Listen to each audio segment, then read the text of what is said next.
Buenos días, estimados alumnos. En esta ocasión, la clase tratará sobre el periodo formativo, las altas culturas peruanas. Entonces, recordando un poco este tema en la secuencia del tema anterior que trata acerca del periodo primitivo peruano, ¿no? Si recordamos, el periodo primitivo peruano se dividió en dos grandes periodos, el periodo lítico y el periodo arcaico. Luego de esos dos periodos, ¿no?, que tienen que ver con la parte inicial, con los comienzos, con los primeros pobladores peruanos, en este caso vamos a ver una nueva fase que se denomina periodo formativo, que es donde van a aparecer culturas con un mayor grado de desarrollo que las anteriores. Entonces, justamente en este tema que habla acerca de las altas culturas, vamos a conocer las principales culturas que iniciaron durante este periodo. Entonces vamos a comenzar a describir, empezaremos la clase con el primer punto denominado alta cultura. Vamos a definir qué es una alta cultura. Bueno, en el punto número 1 dice alta cultura. ¿Por qué nos habla de una sociedad? A ver, para entender qué es una alta cultura, primero debemos preguntarnos qué características va a tener una alta cultura, porque debemos tener en cuenta que sociedades antes del periodo formativo han existido.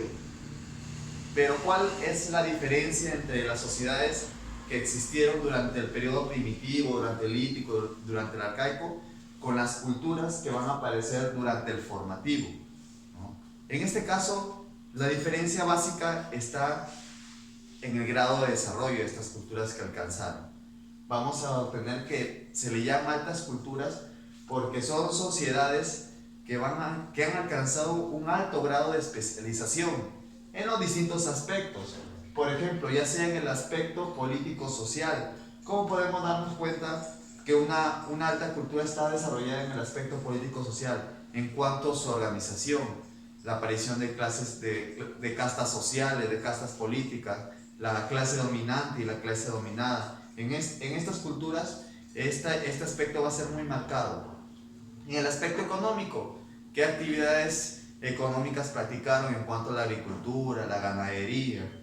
En el aspecto religioso, vamos a ver que si ya desde el periodo lítico, el arcaico, se venían practicando ciertos ritos religiosos, durante este periodo vamos a obtener la presencia de la construcción de templos dedicados exclusivamente a las prácticas religiosas. Bien, entonces, básicamente, lo que es una alta cultura es una sociedad con un alto grado de desarrollo, a diferencia de las sociedades, de las culturas que aparecieron durante el periodo anterior. Luego, como punto número 2, tenemos la periodización. John Rowe, un arqueólogo norteamericano, lo que hizo es, al estudiar las altas culturas del Perú antiguo, lo que hizo es dividirla en periodos llamados intermedios y horizontes. Entonces, John Rowe dividió las altas culturas del Perú antiguo en estos tres horizontes y 2 intermedios. Como vemos en esta línea de tiempo, he clasificado cómo John Rowe periodificó las altas culturas peruanas. Entonces tenemos que tener en cuenta lo siguiente. Primero, que los horizontes son marcados por una sola cultura. Se caracteriza porque se desarrolló una sola cultura, pero a nivel panandino. ¿Qué quiere decir a nivel panandino? A nivel panandino quiere decir que esta cultura no solamente se desarrolló en el lugar donde surge por primera vez, donde aparece, sino que se va a extender hacia otras regiones, hacia otras partes muy alejadas de su región inicial donde aparece. Por ejemplo, dentro de los horizontes vamos a tener a grandes culturas que se van a caracterizar por clasificar, por extenderse mucho más allá, prácticamente abarcar otros departamentos. Si inicialmente se desarrolló en un solo departamento del Perú, vamos a tener que se va a expandir hacia 2, 3, 4, hasta 5 departamentos de extensión. En este caso, cuando hablamos de extensión, hablamos de la influencia que tuvo esta cultura en todo el territorio que dominaba. Generalmente, cuando hablamos de una cultura panandina, estamos hablando de una cultura que se extendió a lo largo y ancho de la cordillera de los Andes. Por eso hablamos de una cultura panandina. Bien, entonces, como les digo, durante los horizontes va a surgir una sola cultura con una amplia extensión, con una gran extensión y con una amplia influencia sobre otras regiones. Caso contrario, lo contrario va a suceder con los periodos llamados intermedios, ¿ya? Intermedios. Debemos tener en cuenta que los intermedios siempre van entre cada horizonte, ¿ya? Entre cada horizonte va un intermedio, por eso son los intermedios. Lo vamos a decir así, ¿cierto? Primer horizonte, también al primer horizonte también se le conoce como, ¿ya? Horizonte inicial, horizonte temprano, ¿ya? Luego sigue el intermedio temprano, también se le conoce como primer regionalismo. A veces en otras literaturas, en otros libros, no solemos encontrarlo con esos nombres, pero nos están hablando del mismo periodo. Entonces, repito, primer horizonte u horizonte temprano también se le llama. Luego sigue el intermedio temprano. Luego sigue el segundo horizonte. Luego sigue el intermedio tardío. Y finalmente el tercer horizonte. Entonces, como les expliqué al inicio, son 3 horizontes y 2 periodos intermedios. Entonces, les venía explicando las características entre lo que es un horizonte y lo que es un intermedio. El intermedio va a ser todo lo contrario a un horizonte, porque durante el intermedio no va a florecer, no va a surgir solamente una sola cultura como en los horizontes, sino que van a surgir varios núcleos regionales a lo largo y ancho del territorio peruano. ¿Esto qué quiere decir? Que no va a sobresalir solamente una cultura como en los horizontes, sino que van a surgir varias, cada una en sus propias regiones, ya sea en Lambayeque, ya sea en Piura, ya sea en La Libertad, ya sea en Puno. Son culturas que se van a hacer fuertes en su región, pero que no se van a expandir como las culturas que se desarrollaron durante los llamados horizontes. Bien.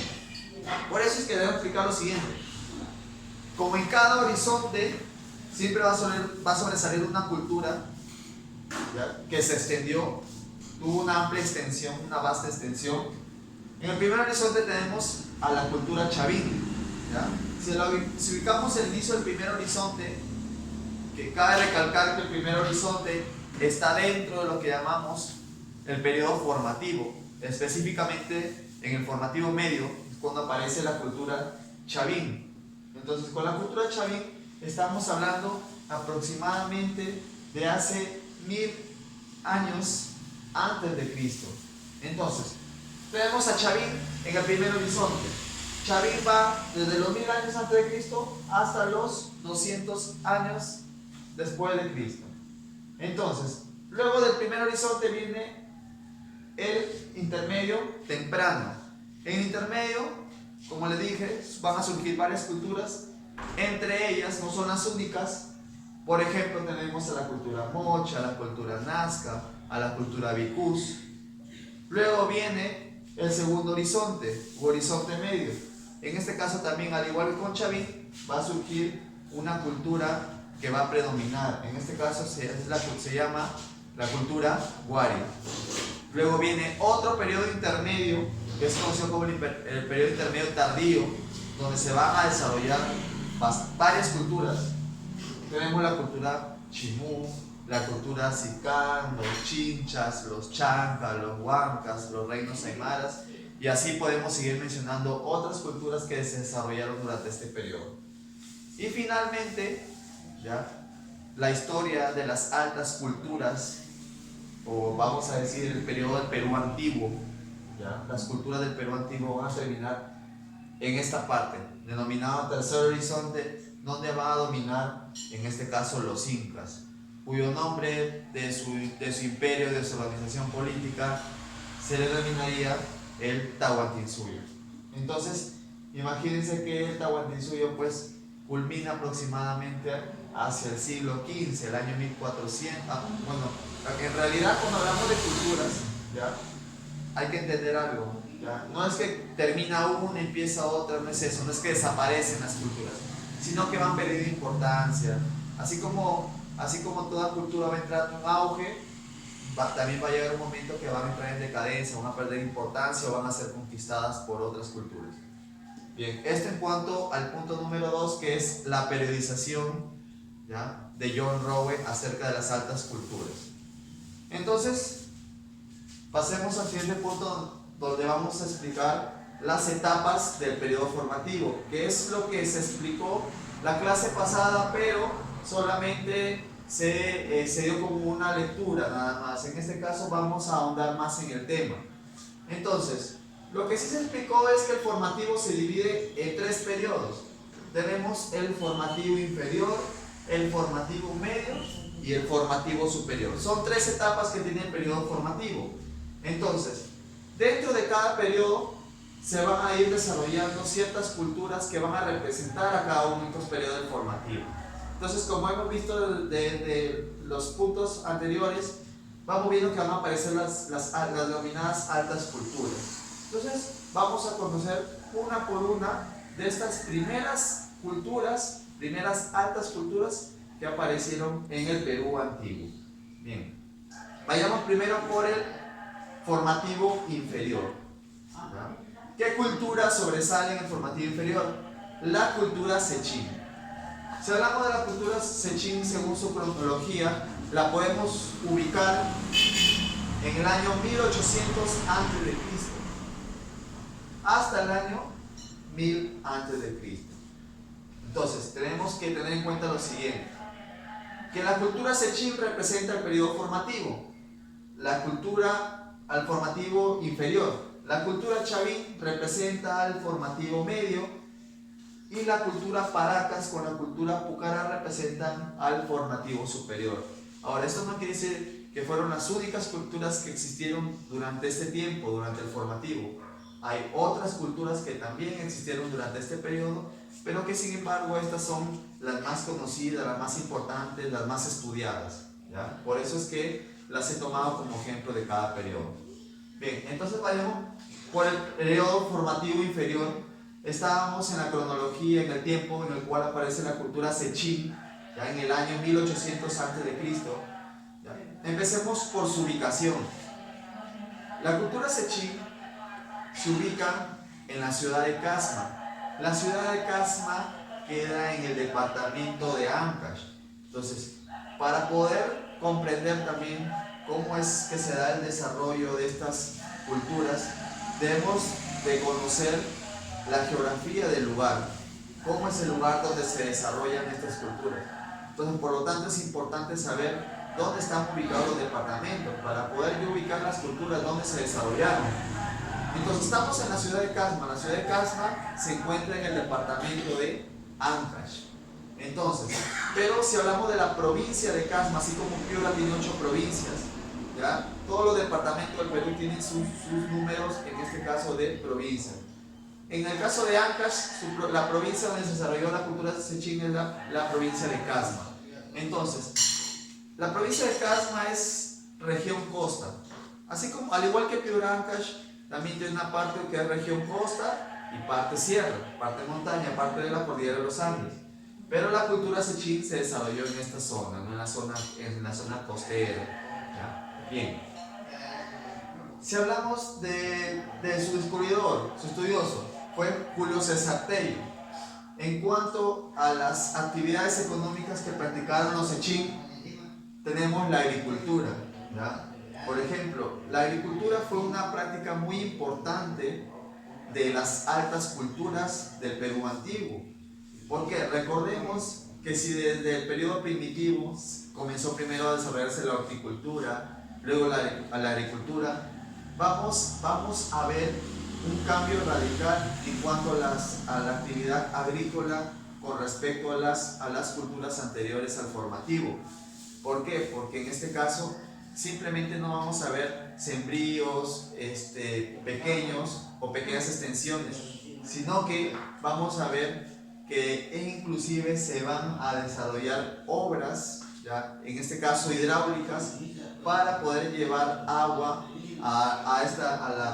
para la agricultura. ¿Qué quiere decir esto? Que van a construir grandes canales, ¿no? Van a desviar aquellos ríos para poder obtener agua para sus cultivos. Entonces vamos a ver en este caso un amplio desarrollo en este aspecto, en el aspecto de la agricultura, empezando de la cultura sechín, ¿no? Que se va a ir perfeccionando con el paso del tiempo, con la aparición de otras culturas. Luego tenemos también su organización social, su organización política.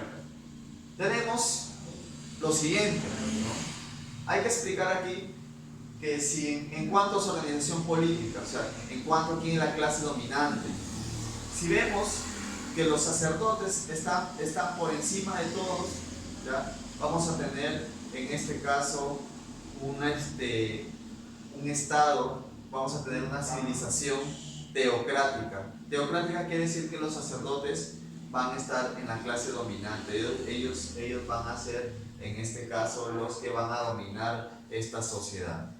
Luego tenemos los guerreros, los artesanos y los campesinos. Cuando hablamos de los artesanos, por ejemplo, son aquellos que se dedican a las actividades, ya sea de la cerámica, que es el trabajo, en este caso con el barro, ¿cierto? Tenemos también los especialistas en lo que son los textiles, o sea, los tejidos de lana, de algodón. Y por último, la base de la sociedad, que vendría a ser prácticamente el pueblo, es donde se encuentran los campesinos, donde destacan los agricultores y los ganaderos. En cuanto a los restos que hemos podido encontrar de la cultura sechín, por ser una de las culturas más antiguas, lo que sí hemos encontrado con complejos arquitectónicos, pero las ruinas, ¿no? ¿Por qué? Porque en este caso no son recintos, son templos que por el paso del tiempo no se han conservado de repente en un estado óptimo. Lo que encontramos son ruinas, pero lo que sí podemos ver es que en cuanto a la arquitectura de los sechín, por ejemplo, utilizaron dos elementos, el barro y la piedra. Como ustedes saben, el barro es fácil de encontrarlo en lo que es la costa, ahí abunda este material, a diferencia de la parte de la región de los Andes, donde el material utilizado predominante va a ser la piedra. Aparte de los templos, de los palacios que han sido construidos por los sechín, también encontramos unas esculturas hechas a base de piedra, lo cual se conoce como monolitos. Bien. Luego, la cultura sechín va perdiendo en este caso importancia, o prácticamente va a ser absorbido por una cultura más avanzada que se va a desarrollar en su mismo territorio que los sechín, pero que va a aparecer después. Por lo tanto, entramos al formativo medio. En el formativo medio destaca la cultura chavín. ¿Quién no ha escuchado hablar de la cultura chavín, al menos ya sea por sus esculturas o porque hemos visto las imágenes que representan a esta cultura, la cultura chavín? Entonces, si lo ubicamos en su cronología, la cultura chavín la tenemos desde el año 1200 hasta el año 200 antes de Cristo. Tenemos casi 1000 años de duración de esta cultura. Entonces, bien, el lugar donde se ubicó esta cultura se llama Chavín de Huanta. Este distrito está dentro de la provincia de Huari, ¿ya?, en el departamento de Ancash. Entonces, también tenemos que esta cultura se desarrolló igual que Sechín en el departamento de Ancash. ¿Ancash dónde está? En la parte central del Perú. Está justamente antes, es el departamento que está antes de Lima, ¿cierto? Bien, entonces más o menos para ubicarnos en el espacio, ¿dónde están estas culturas? Ahora, lo más importante. Como Chavín es una cultura que pertenece al llamado primer horizonte cultural, vamos a ver que es una cultura que se va a expandir. Es una cultura que no solamente se va a desarrollar en su territorio de origen, que es Ancash, sino también que se va a extender ya sea hacia el norte o hacia el sur. Por ejemplo, en cuanto a su extensión de los chavín, tenemos que hacia el norte se extendió sobre los departamentos de Lambayeque y Cajamarca. Son departamentos colindantes con Piura, imagínense. Se expandió hasta el norte casi hasta nuestra región. E inclusive en nuestra región, a pesar de no haber sido estado dentro de de su área política sí estuvo dentro de su área de influencia, ¿no? Y eso lo vamos a ver, por ejemplo, en otras culturas que van a copiar ciertos elementos de la cultura chavín. ¿Por qué? Porque va a recibir influencia de esta cultura. Y por el sur, en este caso, la cultura chavín se extiende hasta los departamentos de Ica y Ayacucho, o sea, hacia la parte sur del Perú, al sur de Lima se encuentran estos departamentos, ¿no? Bien, otro aspecto cultural de Chavín tenemos en cuanto a su arquitectura. Por ejemplo, tenemos los templos de esta cultura, son impresionantes, no solamente por el material utilizado que es la piedra, sino porque van a ser complejos muy amplios, muy grandes, ¿no? Que van a representar la grandeza de esta cultura, la importancia que tuvo. Por ejemplo, tenemos los templos de Chavín de Huántar en Ancash, tenemos por ejemplo el de Cunturhuasi, ¿ya? Lo que es en este caso en Cajamarca, tenemos a Chongoyape, por ejemplo, tenemos lo que es en la región de Lambayeque, Caballo Muerto, lo que es la región de La Libertad, y Garagay lo encontramos por ejemplo en Lima. Entonces se dan cuenta, estos templos están en lugares muy alejados o fuera de lo que es Ancash, de su lugar de origen de Chavín. Entonces vemos cómo estos templos tuvieron, estas zonas tuvieron influencias, fueron parte, estuvieron dentro de lo que fue el dominio de la cultura chavín. Luego tenemos otro aspecto cultural en cuanto a Chavín, que es la cerámica. ¿Qué características tuvo la cerámica chavín? En este caso tenemos que era globular, ¿ya? Globular con base plana, y el haz a la parte de arriba, donde vamos a decir termina la parte superior de los elementos construidos por la cerámica, en este caso chavín, termina en forma de haz estribo. Otra característica es que fue monócroma. Monócroma quiere decir que solamente utilizaron un solo color para pintar, en este caso su cerámica. Ahora, el hecho de que hayan pintado con un solo color no quiere decir que solamente conocieron o utilizaron un solo color. O se pintaba gris, o se pintaba negro, todo negro, o se pintaba marrón, o se pintaba todo gris, pero utilizaban solamente un color. Luego tenemos también en cuanto a su escultura, ¿ya? Esto es lo que más se conoce, por lo cual se ha hecho prácticamente más conocido en la cultura chavín. Por ejemplo, ¿quién no ha visto una imagen o una foto de, por ejemplo, las cabezas clavas, el lanzón monolítico, la estela de Raimondi? Por ejemplo, aquí tenemos un dibujo, ¿no? Un dibujo, una representación cercana, claro, no igual, ¿cierto? Pero que al menos, si ustedes la han visto en otra parte, la vas a recordar, las famosas cabezas clavas, ¿no? Estas esculturas, estamos hablando de esculturas de tipo lítico. De tipo lítico, ¿por qué? Porque son esculturas hechas a base de piedra. En este caso, los chavín para hacer sus esculturas utilizaron la piedra, en este caso tallada, porque le van a dar ciertas formas en cuanto a sus representaciones, sobre todo religiosas, sus elementos religiosos. Bien.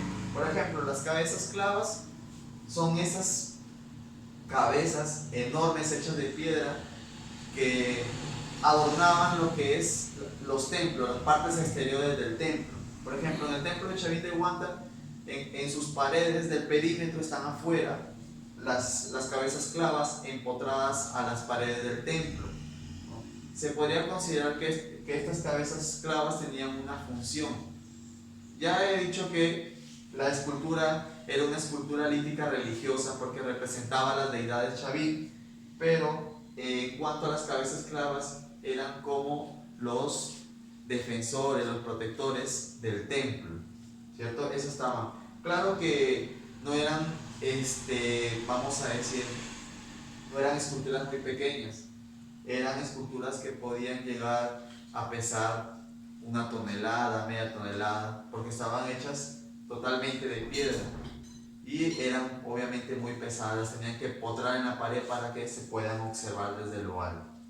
Ahora, ¿qué características tienen las cabezas clavas? Por ejemplo, lo predominante que sobresale es los colmillos, porque vamos a conocer que los chavín, en cuanto a su religión, adoraban al jaguar, adoraban al cóndor, a la serpiente. Entonces esas líneas, por ejemplo, en la cara tallada van a representar la serpiente, los ojos, ¿cierto? Y sobre todo la parte de los colmillos. Sus representaciones tanto en la escultura como en la cerámica van a representar a seres antropomorfos, o sea, con forma de hombre, pero también a seres zoomorfos, con forma de animales, fitomorfos. Fitomorfos quiere decir representaciones de plantas, ¿verdad? Bien. Luego tenemos, aparte de las cabezas clavas, tenemos el anzón monolítico. Aquí lo he tratado de representar, ¿ya? En realidad, cuando hablamos de estas esculturas, como le voy diciendo, son esculturas monumentales muy grandes, ¿cierto? Que pueden llegar a medir entre 1,80 m a 2 metros, por ejemplo. Lo que es el anzón monolítico tiene forma de cuchillo, por eso le llaman el anzón monolítico.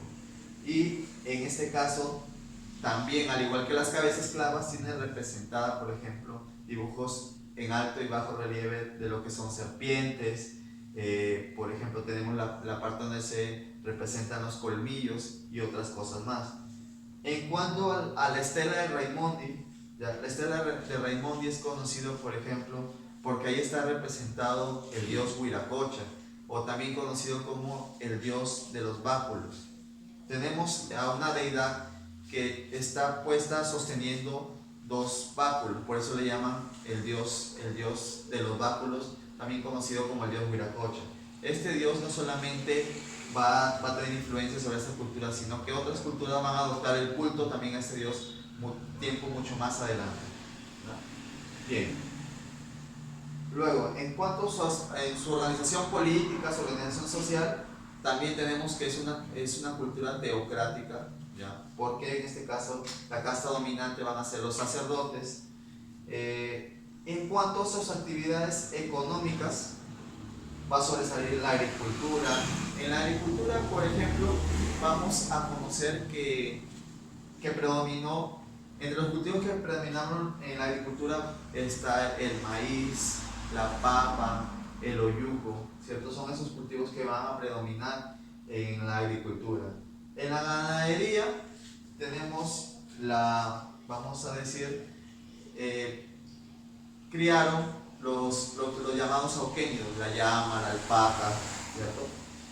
En la orfebrería no fue muy, vamos a decir, sobresaliente su actividad en orfebrería, porque van a haber otras culturas más adelante que van a ser especialistas, van a ser grandes orfebres, ¿cierto? Pero también hicieron con las técnicas, hay distintas técnicas para elaborar elementos metálicos, entre ellos el repujado, el martillado, que ellos por ejemplo han quedado restos de lo que fabricaron collares, brazaletes, orejeras, ¿cierto? Esos fueron los elementos encontrados en 4 orfebrerías de los Chavín, ¿no? Básicamente hechos de oro. Ahora dicen, ¿de dónde obtenían el oro los chavín? Acordémonos que de donde se origina la cultura chavín, se origina cerca al río Mosna. El río Mosna es un río afluente, en este caso el río Marañón. Y el río Marañón vamos a decir, también es un afluente del río Amazonas. Entonces, justamente es en estos ríos, en los relaves, donde van a obtener el oro que van a utilizar para sus construcciones en orfebrería. Luego tenemos la textilería, el uso del algodón, el uso de la lana, ¿cierto? Para sus tejidos. Bien, pero en cuanto a textilería, vamos a ver más adelante que va a haber una cultura que va a sobresalir en eso. Bueno, con esto termina lo que es la cultura chavín.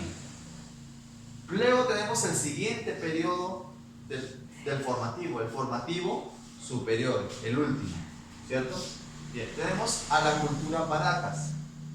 La cultura Paracas tenemos que se desarrolló entre el año 700 antes de Cristo hasta el 200 después de Cristo. Más o menos el tiempo de la cronología de esa cultura.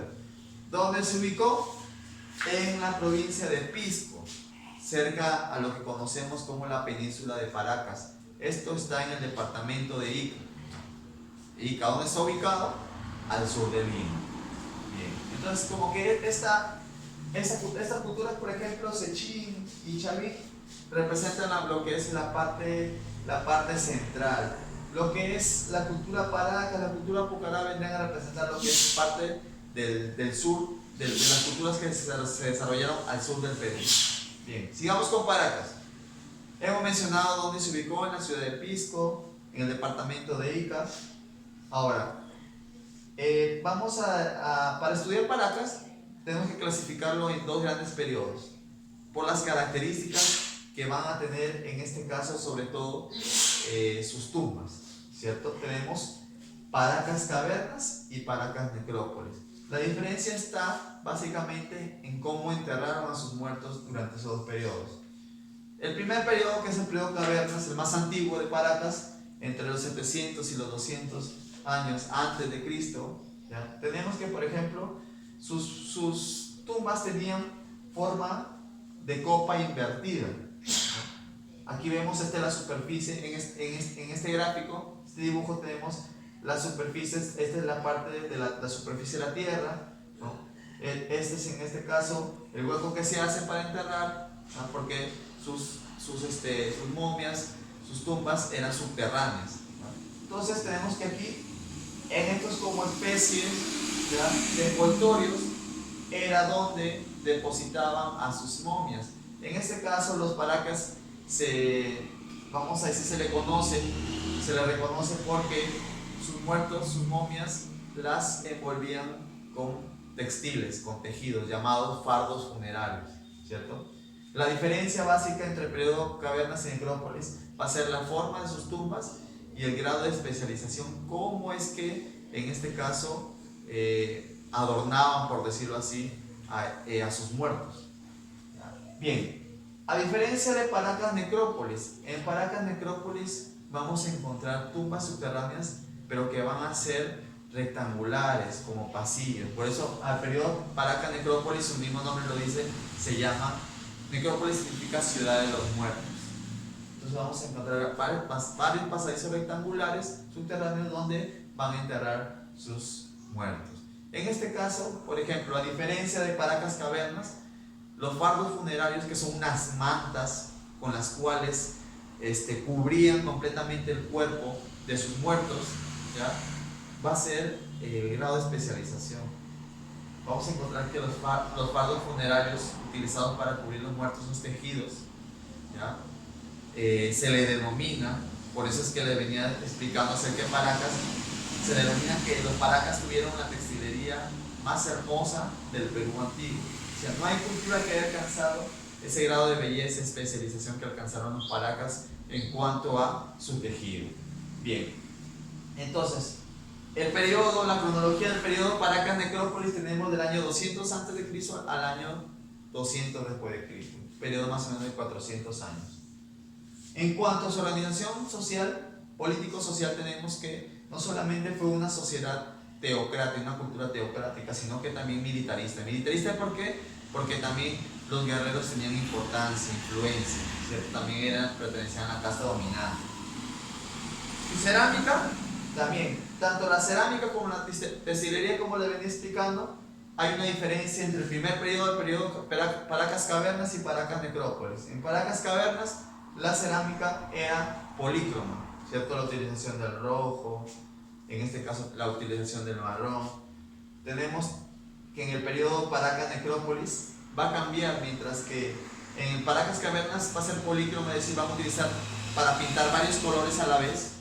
En Paracas necrópolis no, se va a caracterizar solamente por ser monócromo, o sea, van a pintar con un solo color su cerámica.